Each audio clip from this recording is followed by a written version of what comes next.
I spent a lot of time trying to explain many mysteries found in the Pokemon world, but I have to admit that there are times where Pokemon does not make sense at all.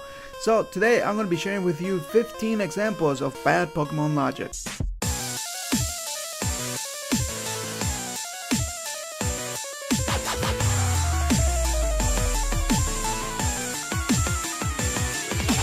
Meet the fighter jet Pokemon Garchomp. I mean, all the Pokédex entries praise this Pokemon for its ability to fly at sonic speeds, and yet, if you try to teach this Pokemon fly, it will not work. It doesn't work. It will not learn it. He is a freaking dragon ground Pokemon. But even so, you can see this Pokemon fly in the anime. So how the hell does this make any sense? Oh my god. And he's not the only Pokemon that falls under this category. We have other Pokemon such as Scyther, who has wings and he cannot learn flight as well, and Pokemon like Golurk, who has freaking jets on his feet and still cannot learn flight. Alright, moving on. Let's talk about this little cutie right here, Wooper. What I don't understand about this Pokemon is his ability to learn Ice Punch. Not only that, this thing can learn Dig. How the hell? It doesn't have any arms. You know that moment where you're walking around in the forest, minding your own business, and all of a sudden a stupid tree gets on your way, and you're like, okay, how the hell do I get through this thing?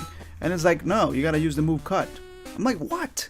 I have a freaking fire Pokemon that can burn down the whole forest, and you tell me I cannot get through this thing? Which also brings me to my next point. My freaking Dragonite with gigantic claws cannot learn Cut, but my Diglett can? Wow. There are a lot of moves in the Pokemon world that do not make any sense. I mean, my Marowak can learn Boomerang. I'm throwing this bone at you, and I cannot hit a flying type. And yet, if I use Earthquake on a floating Magnetone, it's super effective? Are you for real? How about the fact that the Guardian of the Sea is not even a water type? And if you try to punch a freaking cactus, it is super effective against it. My buddy Cacturn here, he is based on the Scarecrow, and yet the freaking flying types are super effective against him. And then this little girl right here, she gives me a town map, and then when I open it up, is the map of the entire region. And by the way, Obi, you cannot go outside. No, hell no, you're not going into the grass. There's level 2 Bidoops out there, be careful. And let's not forget that the move Double Slap can hit you 5 times. Yeah, that makes perfect sense. Your fainted Pokemon can also use Fly.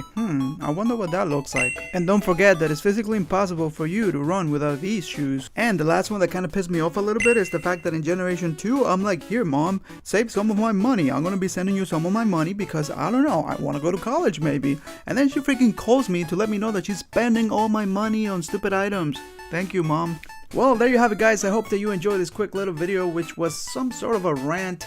And if you have anything to add, please go ahead in the comments below. And if you were looking for a theory, there's still hope. You can go ahead and check out Team Eclipse's channel, where I cover a theory today regarding Barry and Cynthia. I was trying to prove to see if Barry could be Cynthia's younger brother. Go ahead, check it out. You can click here to find out more. Thanks so much for watching, and this is what we say, and peace out until the next Pokemon video.